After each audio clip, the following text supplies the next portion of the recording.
Amarpur बुखास्ते नायमो थांते हुकुमु मुकुमु बेदिगनि लुवाजी Mumbai सांग्रंशाला Amarpur संगनि साक्थार Mumbai Netaji corner Netaji Subhash Chandra बोसनि फिल्डरा नैजिचार आसिमानि साल पालारायखा आसिमा साल पालमा पान्दाव फाइमानजक फाइका एमएलए रंजित दास नगर पंचायत चेयरमैन विकास साहा ते इनचार्ज दयाल मजुमदार नखबुई जुदा जुदा आदंग এবং নির্দেশ দিয়েছেন অমরপুর এসডিএম কে এসডিএমও কে যে অমরপুর যদি কোনো ব্লাড ব্যাংক হতে হয় এক বছরের মধ্যে 2000 লোক অর্থাৎ দাতা যারা রক্ত দেবে যদি এমন লোক তৈরি হয় বা এমন কোনো ক্যালেন্ডার মাসিক তৈরি হয় তাহলে আমাদের এখানে ব্লাড ব্যাংক দেওয়া হবে।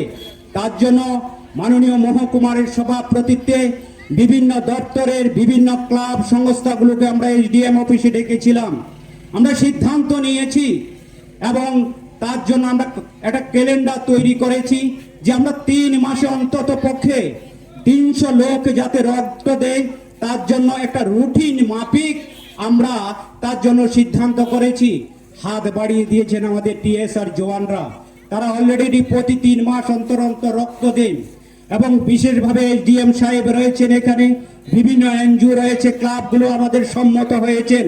তার জন্য আমরা একটা ক্যালেন্ডার তৈরি করছি যে এই ক্যালেন্ডারে প্রতি 3 মাস অন্তর অন্তর রোগ দেবেন। আমি নেতাজি সংঘের যারা সদস্য রয়েছেন এবং বিভিন্ন ক্লাবগুলো যারা রয়েছেন আপনারা তার সঙ্গে যুক্ত হন, আমাদের ছেলে মেয়েদের সেখানে উদ্বুদ্ধ করুন যাতে রক্ত দেওয়ার জন্য তারা এগিয়ে আসে। ক্লাবগুলো এই বিশেষ দায়িত্ব গ্রহণ করবে। ক্লাবের কাজ হলো সমাজের অভিভাবকত্বের পালন করা। একটা ক্লাবের কাজ শুধু কিছু পূজা প্লাবন করা জুড়ে থাকে বাঁধন আপনার চেয়েও আপন, জুড়ে থাকে বাঁধন আপনার চেয়েও আপন, আপনার চেয়েও আপন স্বর্ণ কমল।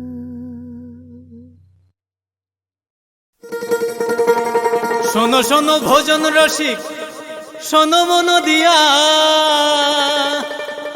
ঝাঁঝের স্বাদে রান্না করো লং তরাই দিয়া।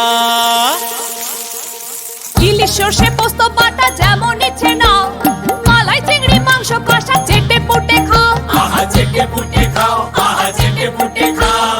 লং তরাই কাচ্চি ঘানির সর্ষে তেলে টেস্ট, যে খাবে সেই বলবে লং তরাই বেশ। লং তরাই সর্ষের তেল, ঝাঁঝে স্বাদে তোমাকে চাই। আহা লং তরাই বেশ, আহা লং তরাই বেশ। গুরুত্বপূর্ণ ভূমিকা রয়েছেন। আমি একটা সময় ক্লাবের সদস্য ছিলাম। তো আমাদের বিশেষভাবে বিভিন্ন কারণ হেতু আমরা বিভিন্ন দিকে দায়িত্বের সঙ্গে যুক্ত হয়েছি। নতুন নতুন যারা এই অত্র এলাকার যারা নাগরিক রয়েছে ক্লাবের দায়িত্ব পালন করছেন। বিশেষভাবে নেতাজি সুভাষচন্দ্র জন্মগ্রহণ করেছিলেন উড়িষ্যার কটক শহরে 1897 23 জানুয়ারি। পিতা ছিলেন উকিল জানকীনাথ বসু, মাতা প্রভাবতী, গর্ভে এক উজ্জ্বল সাহসী দেশপ্রেমিকের যিনি জন্ম দিয়েছিলেন।